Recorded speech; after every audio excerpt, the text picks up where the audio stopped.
Hello there and welcome. This is All 24 News special coverage on the Russia-Ukraine file, coming to you live from Algiers with your host, Karim Zachary.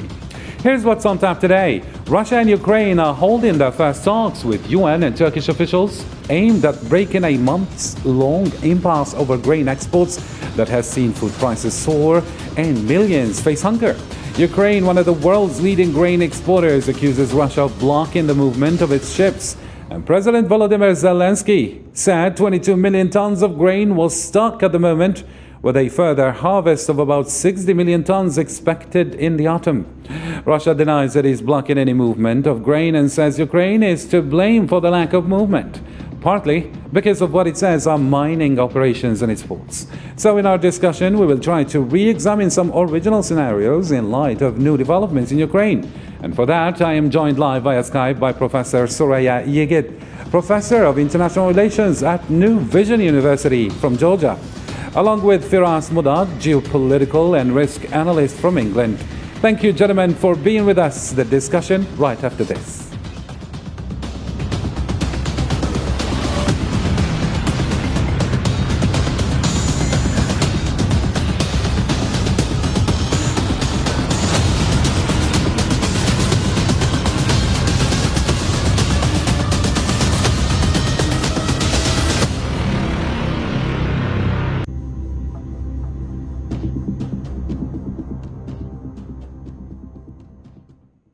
Before we get into any debate, let's follow this report, which highlights that according to local authorities in Ukraine, one person was killed and another one was injured in shelling on Tuesday in Donetsk region. Residents said a Russian munition depot was hit by Ukrainian military. Let's follow.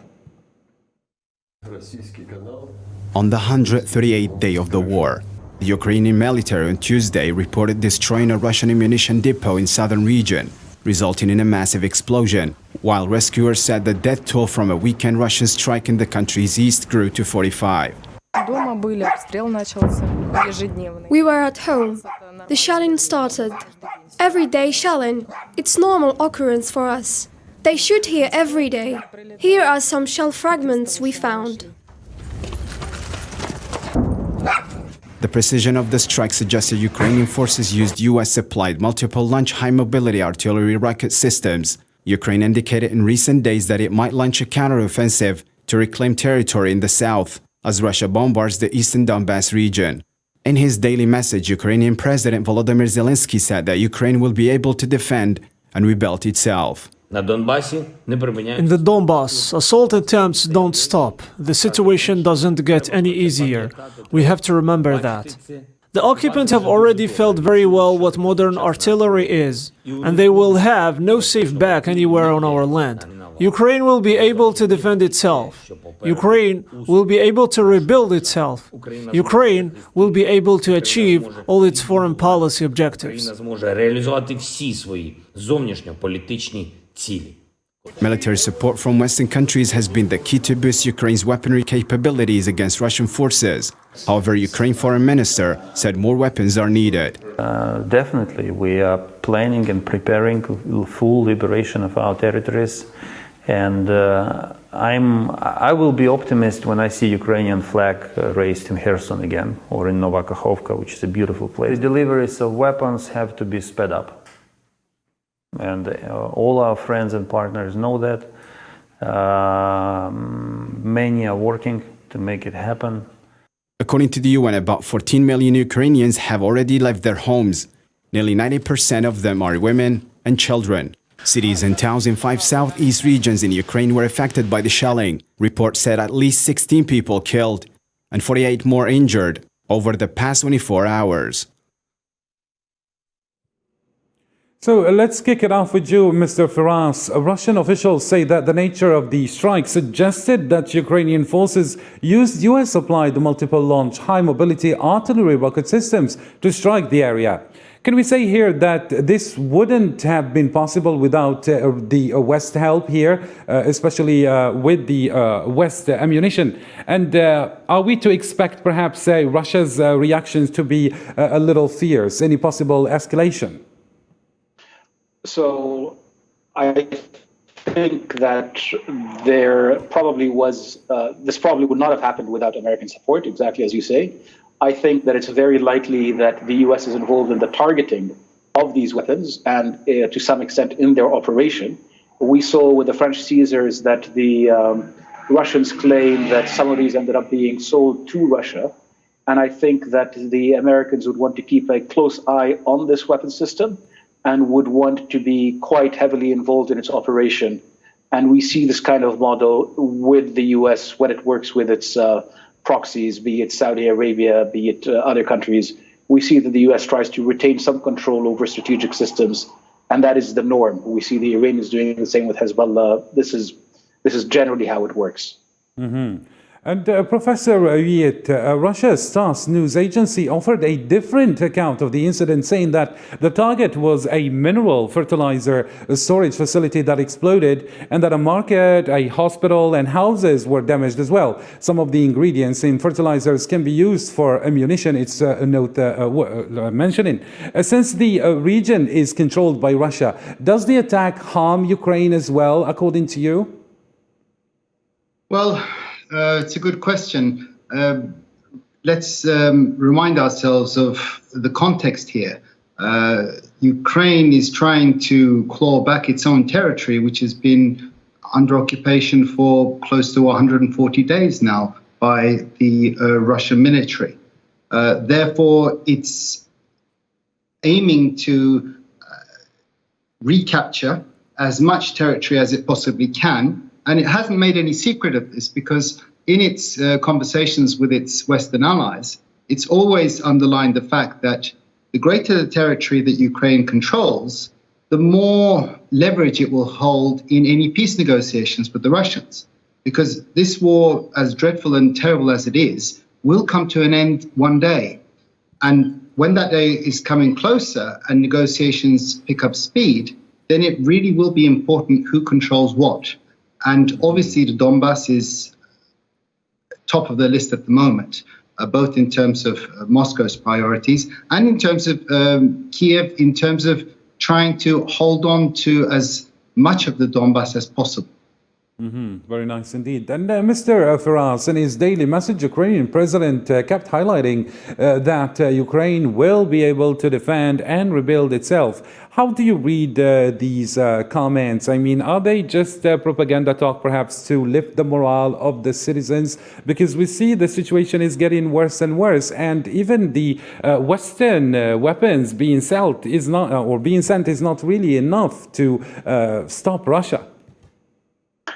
I think that rebuilding will be a very big difficulty for the Ukrainians when you consider the fact that the industrial heartland of the Ukraine, which generates most of the exports of Ukraine, is in fact the Donbass.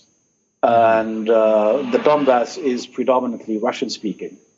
So I don't think it will return back to the Ukraine, not willingly. It's worth remembering that in 2014, there were two uprisings in Ukraine, one in Kyiv that was anti-Russian, one in the Russian provinces that was pro-Russian. And this is what led to the annexation of Crimea. Mm-hmm. So I think that the idea that the Ukraine will be able to rebuild without massive assistance is not realistic. Mm-hmm. I think the availability of this assistance is quite questionable given the economic crises of the West, given the budget deficits that the West is facing, given the recession that the West is facing. Mm-hmm. I think President Zelensky, as a wartime leader, has to say certain things to maintain morale, and that this is one of them. Mm-hmm. But I don't see the Ukrainians, even before the war, this was the poorest country in Europe and the most corrupt country in Europe. Mm-hmm. I think after the war, they end up with a massive amount of militias, a huge amount of weapons, and a lot of criminal activity, and that itself becomes an obstacle to rebuilding. Very nice indeed. What is your comment, Professor Wiet, on that? Are we expecting to see Ukraine post the war an unstable place even for Europe? Definitely, there are major challenges facing Ukraine and, of course, the region beyond. Instability is a major factor. Now, as I said, we are predicting sometime in the future that this conflict will come to an end and there'll be a settlement. But what kind of a settlement will that be? Will it be a frozen conflict? Will there be a genuine understanding and sharing of territory on a feasible medium to long-term basis? Or is this just going to continue being a bleeding wound, as it were? So all of these things, of course, we cannot know at present, but all of them are very realizable scenarios. Certainly, there will be a call for massive funding for assisting Ukrainian redevelopment. Professor Yiğit, regarding the instability and perhaps long-term objectives of Russia, the Kremlin said on Tuesday that many Ukrainians want to become Russian citizens a day after Moscow published a decree simplifying rules for Ukrainian citizens to acquire Russian passports. And Russia has said that residents of areas of southern and eastern Ukraine occupied since February are entitled to become Russian citizens, a move that Ukraine and Western countries say confirms that Moscow plans to retain control of those regions. How likely do you see this, Mr. Yiğit? I think this is highly unlikely. I think it should be taken with a large pinch of salt. For example, I cannot see anybody who's residing in Lviv applying to become a Russian passport holder, for example. But what this will mean, however, is on the territories that are controlled by the Russian military, most likely involuntarily, but to a certain extent voluntarily too, the people residing in those territories will be encouraged or enticed or forced, depending on the circumstances, to apply and receive Russian citizenship. Now, of course, the idea underlying this is if these residents who are living in, for example, the Donbass receive Russian citizenship, then Moscow is going to have another, but a much firmer excuse in putting forward the case that they are there to protect Russian citizens. And that's the whole underlying reason behind this.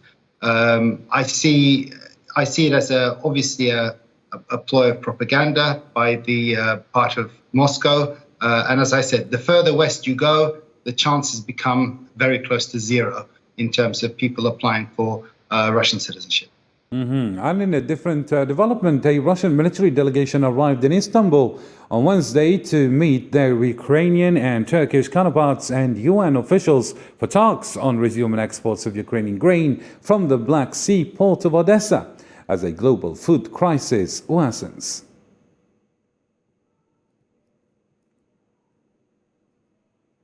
Back to you, Mr. Faraz. This is the first face-to-face talks between Russian and Ukrainian delegations since the last meeting in Istanbul on March 29th, which comes with the threat of food shortages spreading across the poorest parts of the world. What are we to expect from the Istanbul negotiations? Do you think that the delegations here will make progress amid the dire situation? There are two considerations, one political and one military. On the political side, President Putin is under pressure to show that, he's helping with these grain exports and that he will permit them to continue. There's also the military reality, which also breaks into two parts. Firstly, the Ukrainians are responsible for some of the mining operations in Odessa. Secondly, maintaining a threat to Odessa on the part by Russia helps the Russians keep a significant portion of the Ukrainian military pinned down. So if the Russians were to offer guarantees that they have no ambitions to attack Odessa, they have no ambitions to conduct an offensive against Odessa, this will release a portion of the Ukrainian military and allow it to engage in combat operations, and the Russians don't want them to do that. Plus, Odessa is a Russian-speaking city at the end of the day, and so in the policy of the Russians, which is to reintegrate Russian speakers into the Russian Federation, it is an aspirational target for Moscow, even if it is not a current military objective right now. I think that these factors make it quite hard to reach a stable settlement. I think the Russians want to show some goodwill, especially when they have the African Union coming in, trying to get more grain exports, when they have the Indonesians coming in, trying to get that.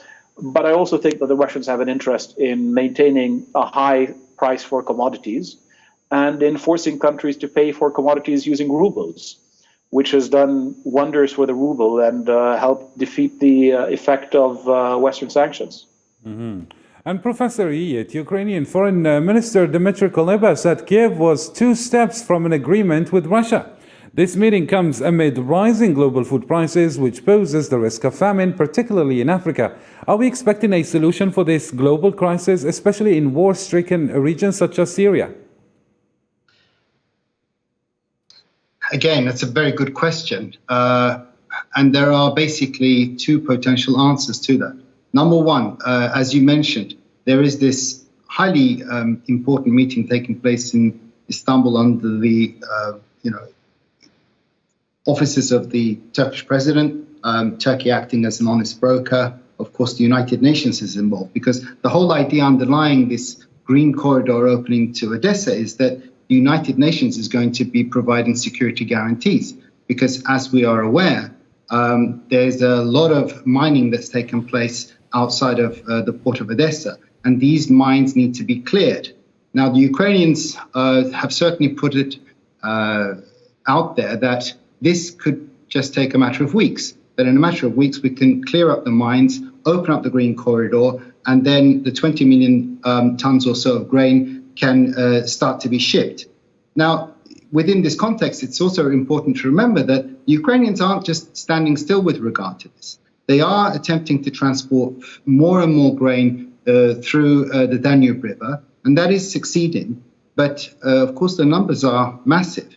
Another related problem to this is supply in terms of silos and warehouses. So if there's no space in the silos and the warehouses, then basically as the season progresses, all of this agricultural produce, the wheat is going to rot on the ground. So that's one aspect. Certainly, as my colleague mentioned earlier, Moscow is also trying to attract positive attention to its actions, especially with regard to Africa, in trying to portray itself as trying its utmost to ensure that there is food security for developing countries, and especially in Africa. But as I said, there is a premium on the good offices of Turkey at the moment, given the fact that President Erdogan enjoys good relations both with Ukraine and with Moscow. But of course, one isn't a miracle worker. You need to have good intentions on both sides to make promises, and more importantly, to keep those promises in trying to open up this green corridor. Very nice indeed. And in a different development, Ukrainian President Volodymyr Zelensky condemned Canada on Monday for allowing the delivery of a gas turbine to Germany in order to help resolve technical concerns with the Nord Stream 1 pipeline that were mentioned by a Russian energy provider. First, the Ministry of Foreign Affairs had to summon Canada's representative to our country due to an absolute and acceptable exception to the sanctions regime against Russia. This is not just about the turbine for the Nord Stream gas pipeline, which Canada was not supposed to, but nevertheless decided to transfer actually to Russia. This is about general rules of sanctions. If a terrorist state can squeeze out such an exception to sanctions, what exceptions will it want tomorrow or the day after tomorrow? This question is very dangerous. Moreover, it is dangerous not only to Ukraine, but also for countries of the democratic world. So, Mr. Firas, as you just followed, Zelensky said he had summoned Canada's ambassador to the country for the discussion due to the absolutely unacceptable exception to the sanctions regime against Russia. How many other exceptions are we expecting, especially that Europe is not ready to do without Russian energy products?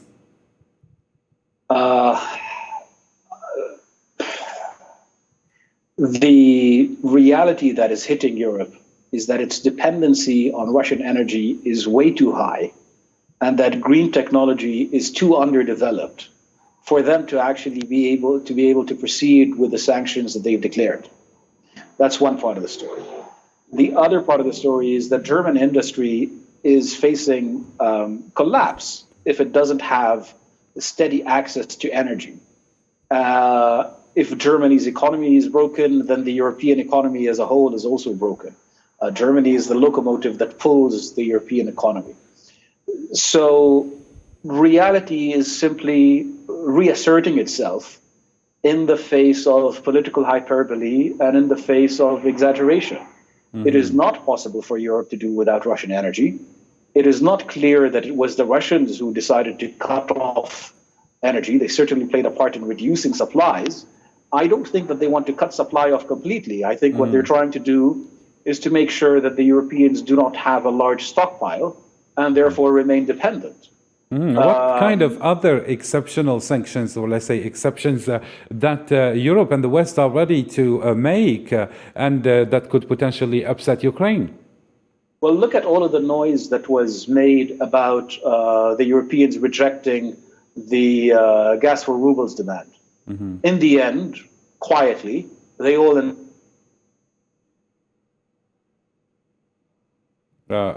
gas for rubles. Sorry, do I have you again? Yeah, actually, the sound was not clear, so maybe we can... My apologies. Look at all the noise that was made about the Europeans rejecting gas for rubles. In the end, they had to accept gas for rubles, and in the end, they had to make that exception to the sanctions. Mm-hmm. Ukraine is not in a position to dictate to its backers. The backers of Ukraine are in a position to dictate to Ukraine, and this seems to be a point that is not understood by President Zelensky. Mm-hmm. Very nice indeed. What is your comment, Professor Yet, on this? Zelensky apparently does not understand that the West support does not come just like this and without a price. So what kind of debt is Ukraine going to pay, due to all this massive support and aid coming from the West? I think President Zelensky is crystal clear on the situation in actual fact. He's between a rock and a hard place. He's trying to gain maximum support as soon as possible from his allies. And therefore, he's trying his utmost to try to garner that support any which way he can. And hence, he created this, I wouldn't create a crisis, but he certainly was vehement in his criticism with regard to the actions taken by Canada. But within this context, let us also not forget the United States immediately responded to this by supporting Canadian actions and saying that this wouldn't change the picture. So that was giving, again, express support to the Ukrainians, saying this is a short-run measure. And the whole idea underlying this is to increase the gas reserves in the short run, given the fact that Germany is still dependent, because let's not forget, German dependence on Russian gas was at 55%. Now it's being reduced to levels of 35%. And the Americans also underlined the fact that this action taken by the Canadians is also increasing the energy security of Germany and the other European countries in the short run. And a final point to underline with regard to German actions with regard to Russian energy is the Germans have announced that by the end of this year, so before 2023, there will be 2 liquefied natural gas terminals constructed, therefore reducing its reliance on Russian energy. And in the same line of thought, German officials are indeed suspicious about Russia's intentions, particularly after Russia's Gazprom last month reduced the gas flow through Nord Stream 1 by 60%. Is it possible that Russia is not going to resume the flow of gas as scheduled, Mr. Yit? Perhaps just to let Western countries taste a little bit of what it means to do without Russian energy? Well, that would not be a new development. Let's just have a quick look through recent history. Look at Ukraine in 2006, 2008, 2009, where Moscow basically shut off the gas supply. So that would just be a repetition of a tried and tested method. But again, within this context, I think it's important to highlight 1 or 2 different developments that have been taking place. For example, the Lithuanians have been taking the lead of the Baltic states, and they're announcing that they want to leave entirely the Russian power grid by 2024. And they don't want to have any dependency on Russian electricity or Russian energy resources, not surprisingly. But on the other hand, there's also an interesting development put forward by the Russians, whereby they've also stated, and this has been reported by several news agencies, that they would consider using the Ukraine gas pipeline beyond 2024 because they are contractually obliged to, or they have rights to use them until 2024. But they say in theory, they have no objections for this to be continuing onwards. Given the fact that Nord Stream 2 is out of bounds, as it were, it hasn't started pumping any gas, and it seems very unlikely that it will do.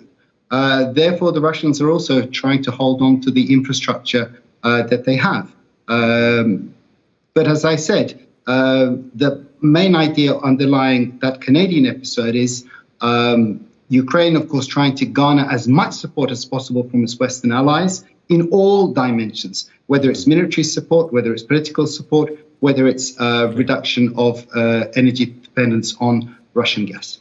Clear. Mr. Firas, the Nord Stream 1 pipeline, Germany's main source of Russian gas, is scheduled to be out of action until July 21st for routine work that the operator says includes testing of mechanical elements and automation systems. Analysts say a complete shutdown of supplies could tip Germany into a recession with an economic slump of around 5%. How do you read this? The Germans are talking about things like establishing warm spaces for people who can't afford heating during winter. They're talking about things like reducing school hours just to figure out energy demand. All of Europe is discussing what kind of policies should it offer, should it implement in order to balance the demands of private consumers versus industry. What kind of industries do they need to lock down or place on hold for what period in order to maintain a secure energy supply. So there is a very real crisis here. If I was the Russians, and I'm not, what I would try to do is to maintain supply to Europe, not at a large enough rate that would allow them to replace me, but at a rate that reminds them that I have that option still. The power of Damocles' sword is that it hangs, not that it falls. So I think the Russians will do their best to keep this threat without actually implementing it. If they do implement it, obviously a recession in Germany means a recession in the rest of Europe, or near recession conditions in the rest of Europe. And it would be, a boon to China in the sense that they still get access to Russian resources and Russian energy, and they can keep replacing Western manufacturing capacity. And it would be to the detriment of the collective West, especially Western Europe, because their own businesses would be decimated. Nice indeed. And meanwhile, while the West could suffer from such recession, Brazilian Foreign Minister, Mr. Firas, Carlos Franca, said on Tuesday that Brazil is looking to buy as much diesel as it can from Russia, and the deals are being closed as recently as yesterday. Russia is a strategic partner of Brazil. Franca said that the two countries are partners at BRICS, a bloc seen as a powerful emerging market alternative to the West. How do you read this Mr. Firas? If you look at the G20 meeting, the G7 countries, which is the US and some Western European countries, tried to impose statements that will be very critical of Russia. And the Mexicans, the Brazilians, the Saudis, the Indonesians, they were not on board. ASEAN is not on board with the current sanctions regime. Most of Latin America is not on board with the current Western sanctions regime. Africa is not on board. Even Saudi Arabia, which is Russia's biggest competitor in the energy market, is doing very little to help the United States against Russia. So you can imagine what would happen if it was a confrontation with China, its biggest customer, rather than its competitor. I think that what we're seeing is that the ability of the United States to lead the rest of the world is breaking. I think what you're seeing is the emergence of a new form of non-aligned movement that calls itself non-aligned, but is in reality very keen on protecting its ability to do business with Russia because of the natural resources question and the weapons question, and with China because of the cheap manufactured goods question. And I think this is a stable trend.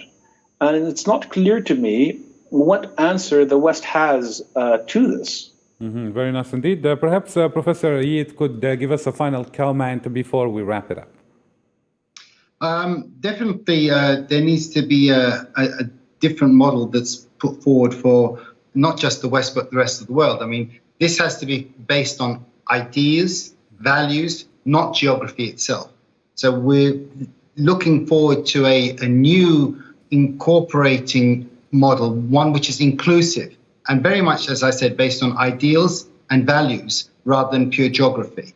It's true to say that while the West has been taking certainly the most important actions here, the rest of the world has been pretty much standing on the sidelines and just watching. They've not been active.